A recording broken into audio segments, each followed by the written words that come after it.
All right, you little ball, you have to strike. Come on, come on, come on, come on, come on. I'm a troublemaker, short and stout. Here is my hand, here is the ball.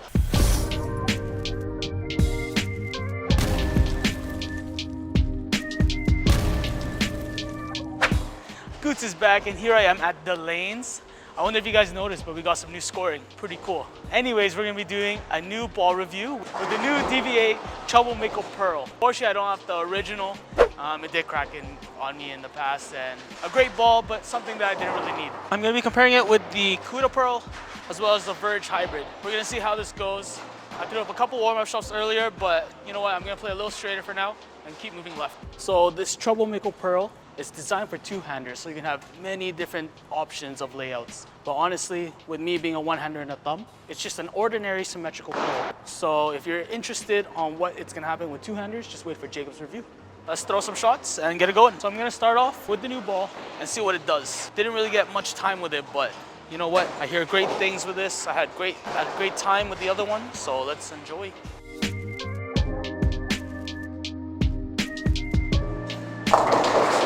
Not bad, really sharp off the back.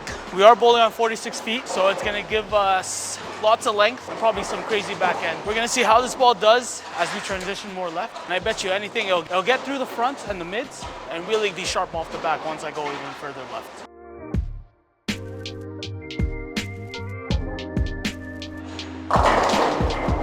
Come on, come on, come on, come on, come on. Anyways, that was a good shot off my hand. All right, left 7 pin there, let's move one right.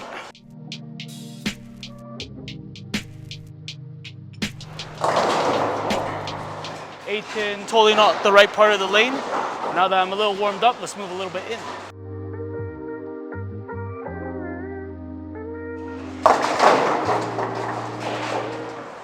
Sharp, high count 9 now.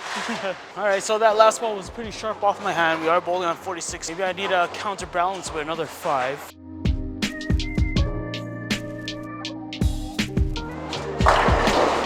Okay, we got some play, so that was a better shot. Got it to about 5. It really came back nice and sharp. It really got through the fronts and the mids. Throw another shot there.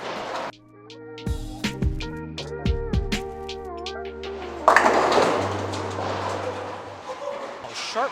Very, very sharp. If you guys saw that shot, you saw how high it went. Thought it was a good ball, went a little high. So let's move like 4 left. Let's see how it goes.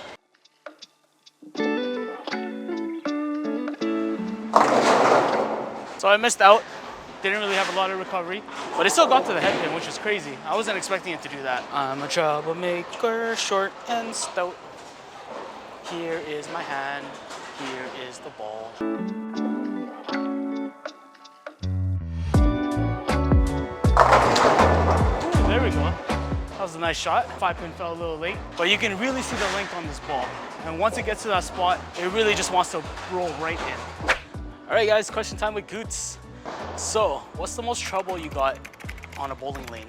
The reason why I'm asking that is because it says in the name here, Troublemaker. Just this past weekend, I went to Kenmore for Seattle Masters. Made it through the cut, got through round 5, or round 4 and 5.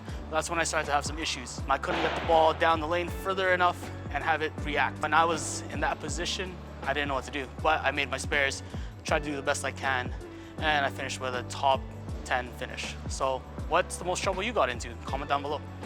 You might see the Verge have more backhand than that. So let's throw a shot.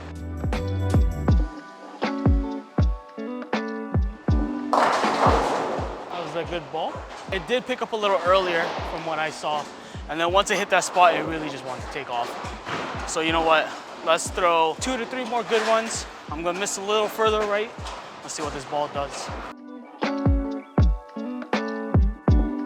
Okay. I really got through the fronts and the mids, and once it got to the back, it just violently turned left. It did hit high, and as you can see from the pin action, everything just went up instead of kind of like a flatter surface, so I didn't really have anything to carry that 9 pin. But wow, it really kept its energy. So let's throw 2 more good shots. I'm gonna stay in the same area, and then the last shot, I'll move a little bit more left to see if we can find that straight line for that. I'm gonna throw the same thing with the Troublemaker.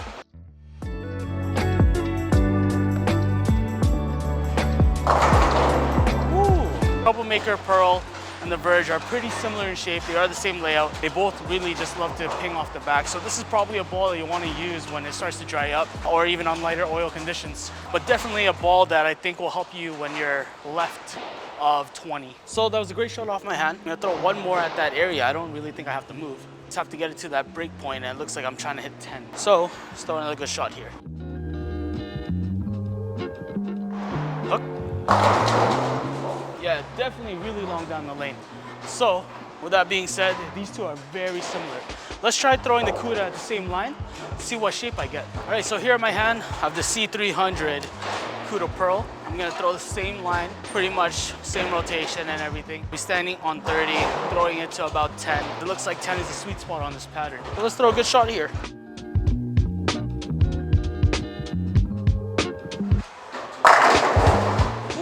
That ball was definitely earlier. Really read the friction nicely. It doesn't give me that crazy back end reaction that the other two are giving me. But that was a great ball off my hand. Really like how it read through the fronts and the mid. Great shot from me. Let's throw two more great shots and then let's go back to the Troublemaker Pearl. Great ball. Doesn't give me that crazy back end reaction. And the way it finishes, you can see that the 5-pin is not pretty much the last one getting hit or being deflected to the left. This ball is going to be earlier than the Troublemaker Pearl, as well as the Verge. So when you want more hook potential and you're moving further left, I really say that the Troublemaker Pearl is the ball. Throw one more good shot with the Cuda. I'm going to move 3 left with the Cuda, and then I'm going to throw the Troublemaker. I should probably leave a 10-pin with the Cuda, so away we go, standing on 33.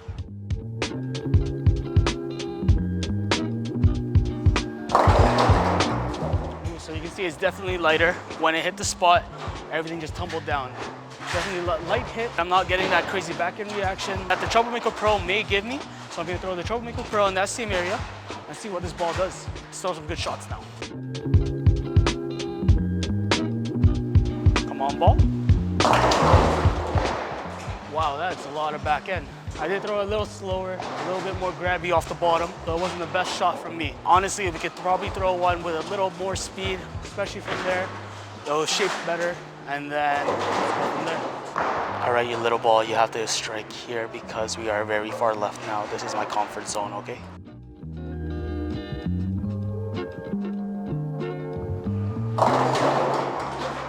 All right, so you saw that shot off my hand, really long, really sharp off the back. That ball actually got further down the lane than the Cuda, as you saw there, left me at 210. No one has been bowling on the fresh. I'm literally just by myself with the pearls and a hybrid.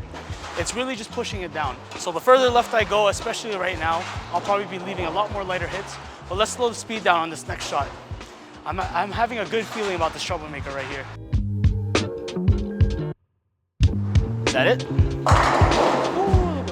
So yeah, definitely further down the lane, really keeps the energy off the back, and a great ball with a great bowler.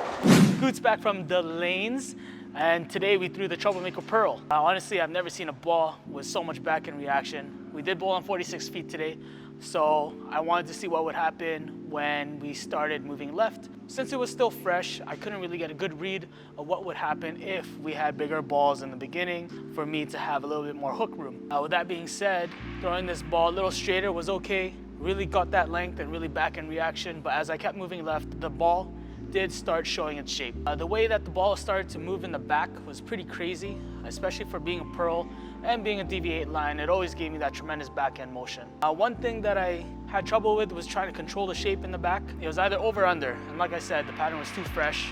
Couldn't really do anything. The ball is a Pearl. I did compare it today with the Cuda and the Verge hybrid, and honestly, the Cuda is a step lower, as in less back end reaction, but more roll, really giving me a smoother shape, especially on what we were bowling on today. So if you needed something a little bit more pop, I would say this is the ball for you.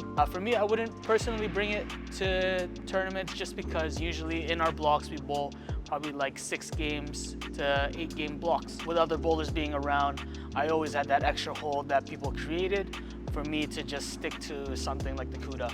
But if you're struggling on moving left and need that back end pop, this is it. Probably someone like Simu will probably make it look good.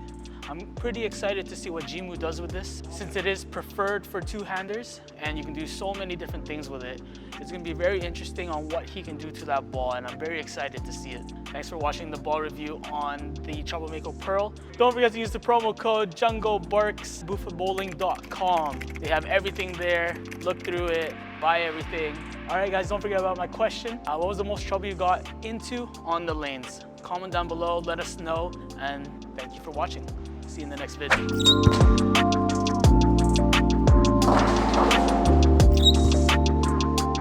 Okay.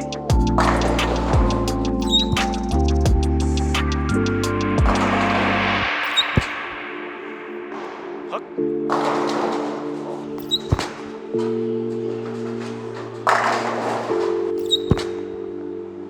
Great ball.